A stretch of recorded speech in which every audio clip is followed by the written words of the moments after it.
Oke, urutannya sudah ada ya di ya urutannya sesuai yang ada di chat ya. Nanti kita baca satu orang satu ayat saja ya. Amin. Nah, sebelum kita mulai baca, kita masuk ya ke garis besar dulu ya. Ini akan dijadikan sebagai panduan atau peta ya, sebelum kita memasuki porsi pembacaan hari ini ya, Ibrani 10, 1 sampai ayat 1 sampai ayat 28. Nah, kita kan sudah melewati ya pembacaan kitab Ibrani ini, pendahuluan sudah kita lewatin, di mana Allah hari ini berbicara di dalam Putra. Nah, terus poin kedua itu berbicara mengenai keunggulan Kristus. Jadi Kristus itu lebih unggul dari malaikat, dari Musa, dari Harun, dari terus juga perjanjian baru lebih unggul daripada perjanjian yang lama.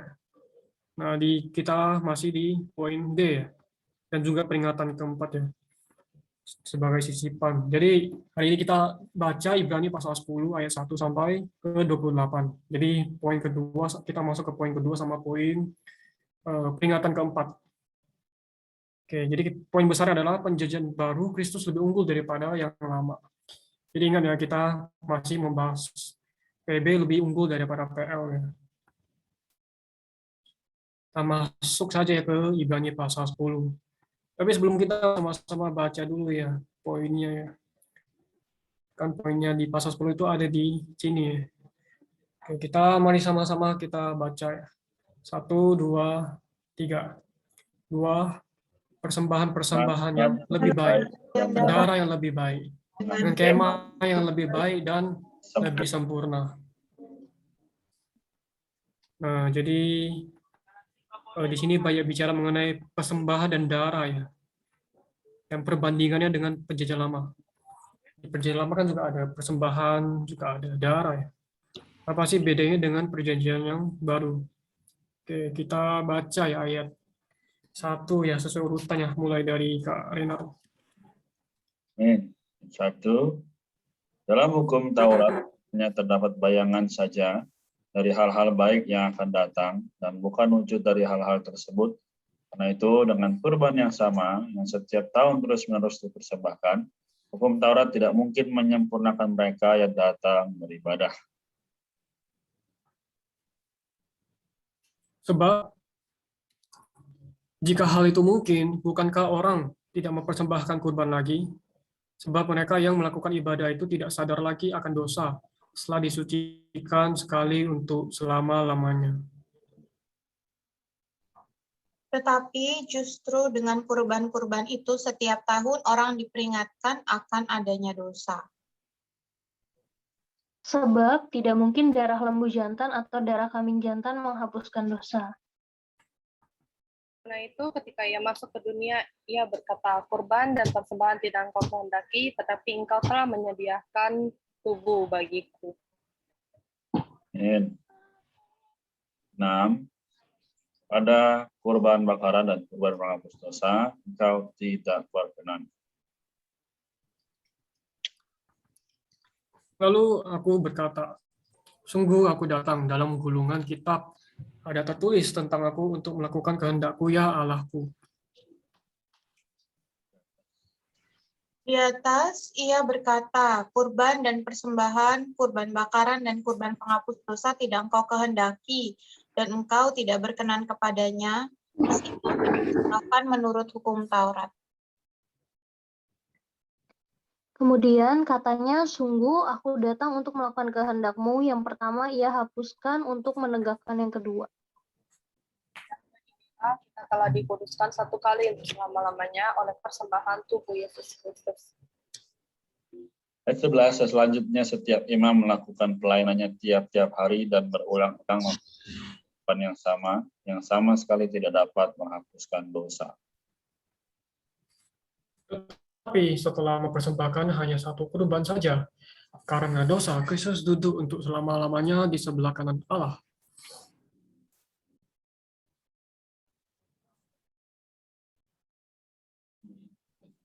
Dan sekarang ia hanya menantikan saat bila mana musuh-musuhnya akan dijadikan tumpuan kakinya. Sebab oleh satu kurban saja ia telah menyempurnakan untuk selama-lamanya mereka yang dikuduskan. Roh Kudus juga memberi kesaksian kepada kita. Sebab setelah ia berfirman, inilah perjanjian yang akan kuadakan dengan mereka sudah hari-hari itu. Firman Tuhan Nabi, aku akan menaruh hukumku di dalam hati mereka dan menuliskannya dalam akal budi mereka.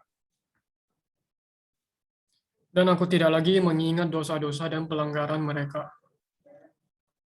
Jadi apabila untuk semuanya itu ada pengampunan, tidak perlu lagi dipersembahkan kurban karena dosa.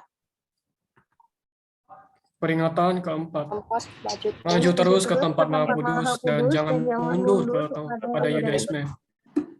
Jadi saudara-saudara, kita sekarang dengan penuh keberanian dapat masuk ke dalam tempat kudus oleh darah Yesus.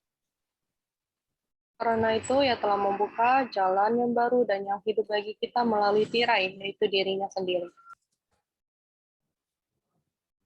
Amin. Ayat 21, dan kita mempunyai seorang imam agung sebagai kepala rumah Allah. Karena itu, marilah kita menghadap Allah dengan hati yang tulus ikhlas dan keyakinan imam yang teguh. Karena hati kita telah dibersihkan dari hati nurani yang jahat, dan tubuh kita telah dibasuh dengan air yang murni. Marilah kita berpegang teguh pada pengakuan tentang pengharapan kita, sebab Ia yang menjanjikannya setia. Marilah kita saling memperhatikan supaya ia saling mendorong dalam kasih dan dalam perbuatan baik. Supaya kita Janganlah kita menjauhkan diri dari pertemuan-pertemuan ibadah kita seperti yang dibiasakan oleh beberapa orang, tetapi marilah kita saling menasihati, terlebih lagi sementara kamu melihat hari Tuhan semakin dekat. Sebab jika kita sengaja berbuat dosa sesudah memperoleh pengetahuan tentang kebenaran, maka tidak ada lagi kurban untuk menghapus dosa itu. Sebaliknya, yang ada ialah perantian akan penghakiman yang mengerikan dan korban kobaran api yang dahsyat yang akan menghanguskan para pembangkang. 28. Jika ada orang yang menolak hukum Musa, ia dihukum mati tanpa belas kasihan atas keterangan 2 atau 3 orang saksi. Oke, kita hanya sampai di sini ya. Ayat 1 sampai ayat 28. Jadi dari sini apakah ada yang mau sharing? Atau mungkin ada yang mau bertanya, mungkin kita sama-sama bahas.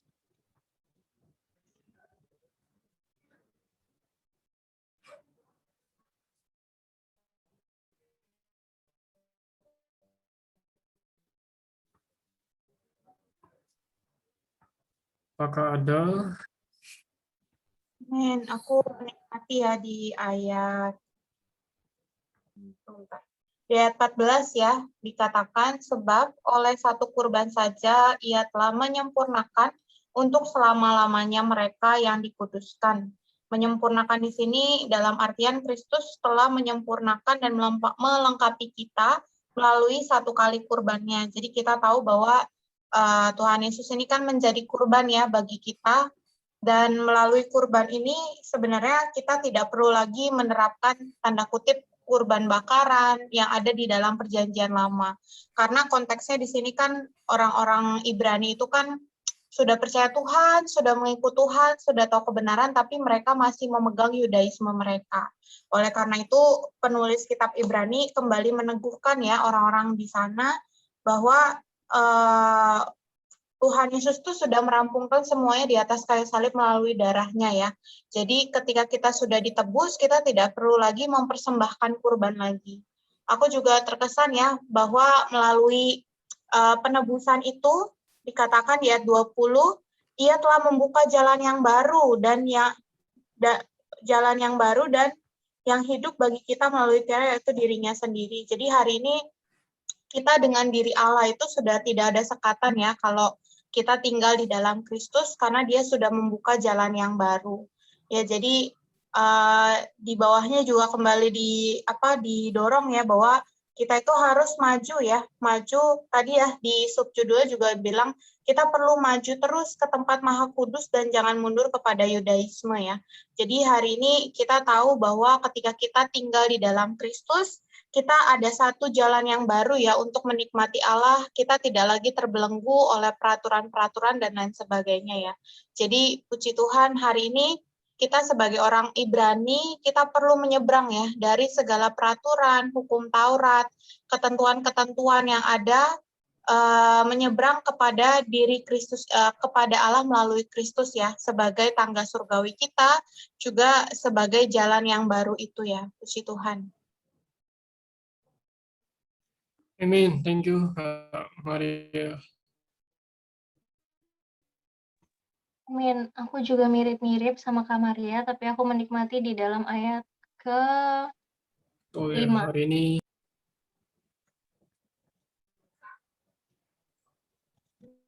Halo. Ya, lanjut. halo, lanjut. Di ayat Kedengaran? ke-5. Karena itu ketika ia masuk ke dunia, ia berkata, kurban dan persembahan tidak engkau kehendaki, tetapi engkau telah menyediakan tubuh bagiku.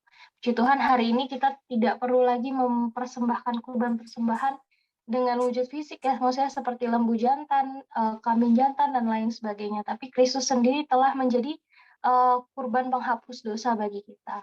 Puji Tuhan. Dan dia telah mati sekali untuk selamanya. Jadi tidak perlu diulang-ulang lagi, tapi puji Tuhan keselamatannya ini memberikan kita keselamatan yang kekal dan hanya satu kali. Puji Tuhan. Amin. Aku juga menikmati di yang pertama di ayat 16. Sebab setelah ia berfirman, inilah perjanjian yang akan kuadakan dengan mereka sesudah waktu itu. Ia berfirman pula, aku akan menaruh hukumku di dalam hati mereka dan menuliskannya dalam akal budi mereka. Ini puji Tuhan gitu, maka sekarang kita udah ada firman Allah yang ada di dalam akal kita gitu. Kita bisa mengingat firman-Nya. Jika dalam hidup kita melakukan segala sesuatu, bahkan ada sinyal firman itu sendiri dalam diri kita. Karena Tuhan telah berfirman gitu bahwa ya firman-Nya sudah ia taruh di dalam akal budi. Nah, terus aku juga di ayat 17, dan aku tidak lagi mengingat dosa-dosa dan kesalahan mereka. Ya, bersyukur sekali gitu bahwa Tuhan kita adalah Tuhan yang tidak mengingat lagi dosa-dosa dan kesalahan kita. Tapi ya kiranya kita tetap datang kepadanya, mengaku setiap dosa yang mungkin kita perbuat dalam hidup kita. Dan aku juga menikmati di ayat 25, yaitu janganlah kita menjauhkan diri dari pertemuan ibadah. Sekarang kan maksudnya firman udah gampang kita dapatkan pada saat ini gitu. Tidak seperti dulu di mana orang-orang umat Tuhan itu harus ada nabi atau hakim-hakim yang mengutus firman Tuhan gitu. Tapi udah dari dekat kita, maka dari itu kita di sini dikatakan janganlah menjauhkan diri dari setiap pertemuan ibadah yang ada. Apalagi sebagai orang muda kan kita perlu banget firman Tuhan gitu untuk menuntun jalan kita. Sehingga hidup kita berpadanan dengan Kristus. Amin.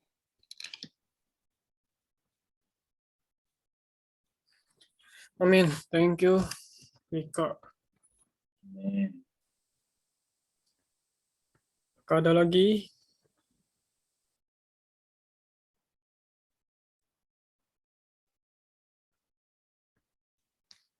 Oke, mungkin saya singkat aja ya.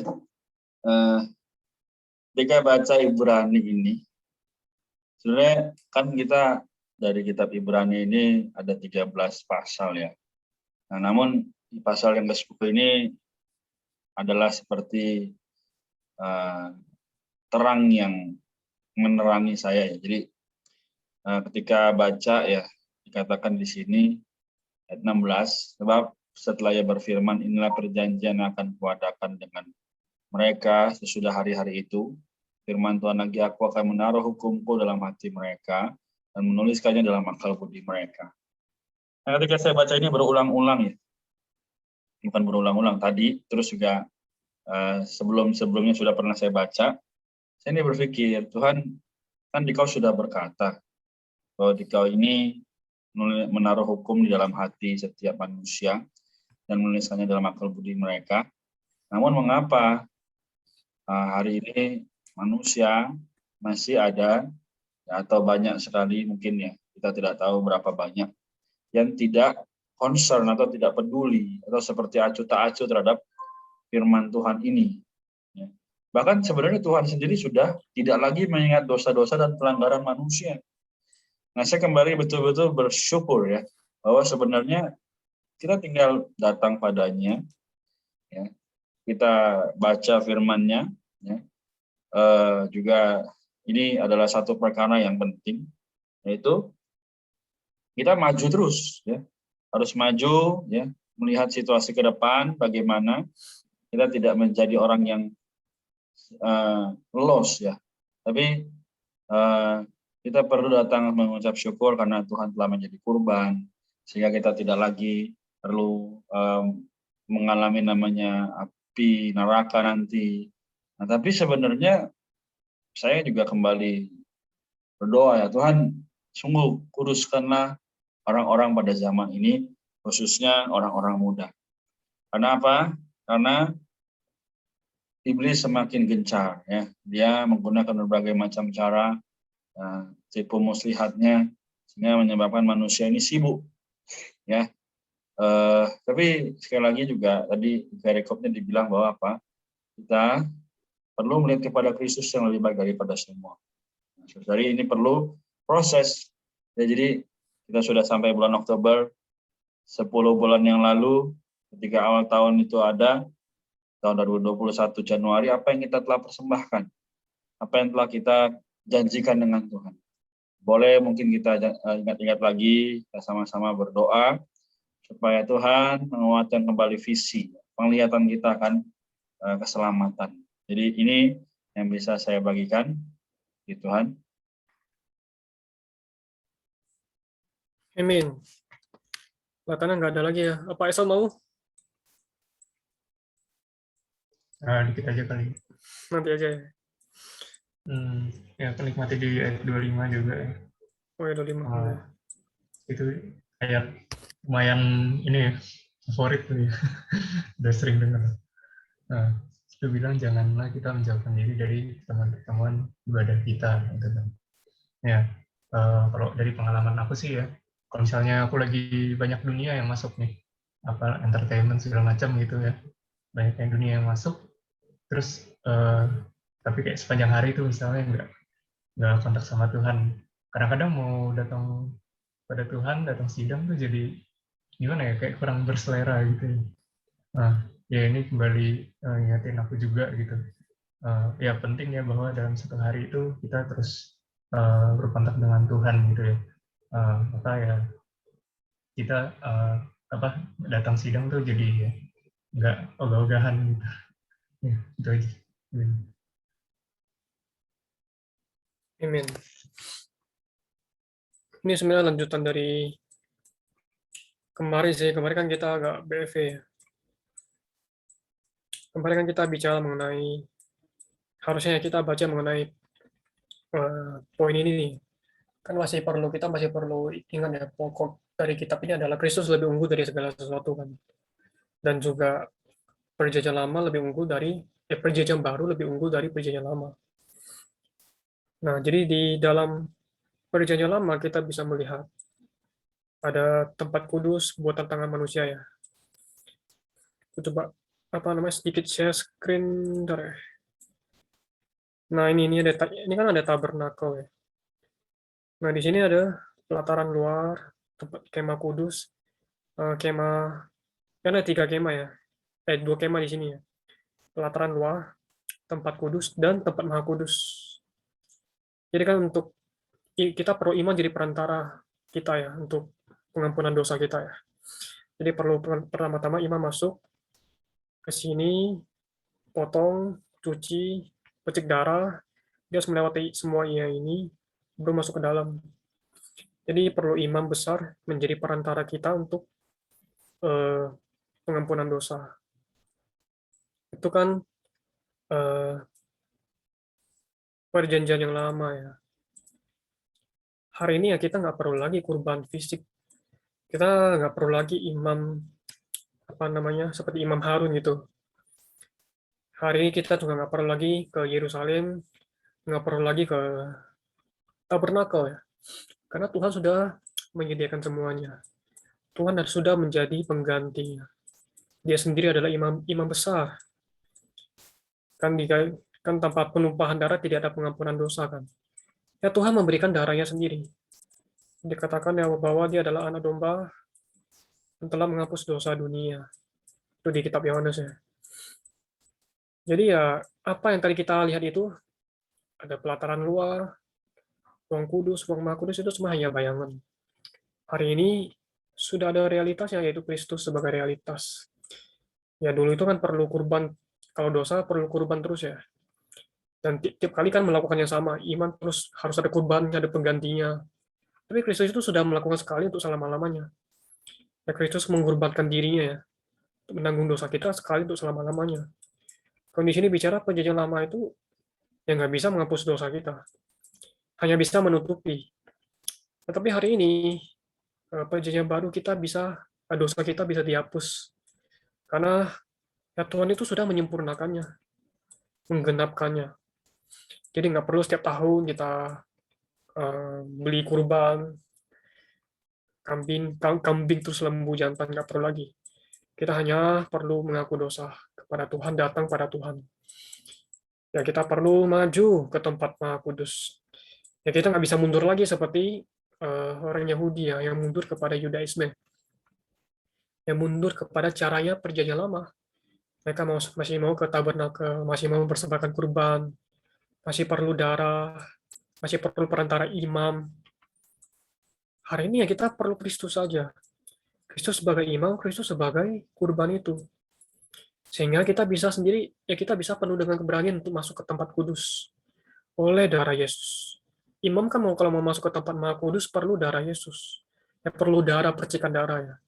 Kalau nggak ada percikan darah, ya mati di dalam situ. Karena itu kita bisa menghadap Allah dengan hati yang tulus, ikhlas, keyakinan iman teguh. Karena kita sudah dibasuh bersih dengan air yang murni. Air yang murni kan tadi ada ya, bagian luar itu bejana pembasuhan. Terus juga dipercik oleh darah. Akhirnya kita bisa maju ke tempat Maha Kudus. Tuhan sudah menyediakannya sekali untuk selama-lamanya. Tuhan nggak perlu lagi turun terus disalibkan, nggak perlu. Nggak perlu lagi kita persembahkan kurban, nggak perlu lagi. Tuhan menggenapkan sekali untuk selama-lamanya. Dan penggenapan itu tidak dibatasi oleh ruang dan waktu. Dan kapan saja kita menghadap Dia, maka Dia menjadi perantara kita, menjadi iman besar bagi kita. Tetapi masalahnya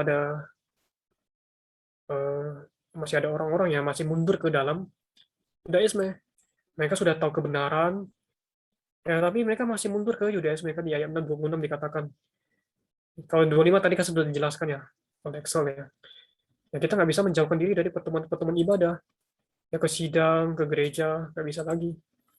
Masa kita balik lagi ke Yudaisme? Nah, jadi kalau kita sengaja berbuat dosa, karena maksudnya di sini adalah menjauhkan diri dari sidang, dari gereja, maka sesudah kita memperoleh pengetahuan kebenaran, maka tidak ada lagi kurban untuk menghapus dosa itu. Ya, perjanjian lama sudah nggak ada lagi. Ya karena perjanjian baru sudah ditegakkan kan. Jadi ya hari ini kita nggak bisa kembali lagi ke perjanjian lama. Tidak ada lagi kurban yang bisa menghapus dosa kita ya. Hanya Kristus yang bisa. Oleh karena itu ya kita hanya perlu datang ke pertemuan ibadah. Sama seperti kata Axel ya. Yang sebelum ibadah ya perlu lagi doa di hadapan Tuhan, perlu ada dosa supaya Tuhan itu mengampuni dosa-dosa kita. Yang memang Tuhan sudah menggenapkan sekali untuk selama-lamanya. Tapi kita perlu mengaplikasikannya setiap hari. Lalu kita berdoa, mengaku dosa. Nah, maka kita akan dibersihkan. Kita akan dibersihkan dari hati nurani, dari hati ya, yang kita akan dibersihkan hati nurani kita. Gitu. Jadi ya mari kita setiap hari ya datang pada Tuhan. Setiap hari mengaplikasikan pengakuan dosa kita. Ya sama seperti orang mandi kan perlu setiap hari. Dosa juga perlu dibasuh setiap hari, dibersihkan setiap hari. Nah, jadi sehingga kita bisa datang kepada Tuhan dengan penuh keberanian masuk ke ruang Maha Kudus. Oke, kita hanya sampai di sini. Kita tutup dalam doa ya. Apakah ada yang mau bantu tutup dalam doa?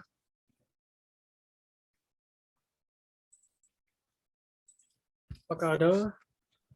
Ya, saya boleh. Mari kita satu dalam doa.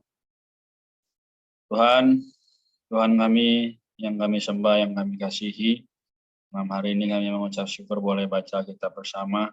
Tuhan kami berdoa supaya firman kudus-Mu menguatkan juga bahwa kami terus maju ke dalam tahap-tahap selanjutnya dalam penghidupan Kristen kami Tuhan. Hari ini rahmatilah Evi, ada Aksal, ada Rika, ada Lady, juga Riku dan Maria.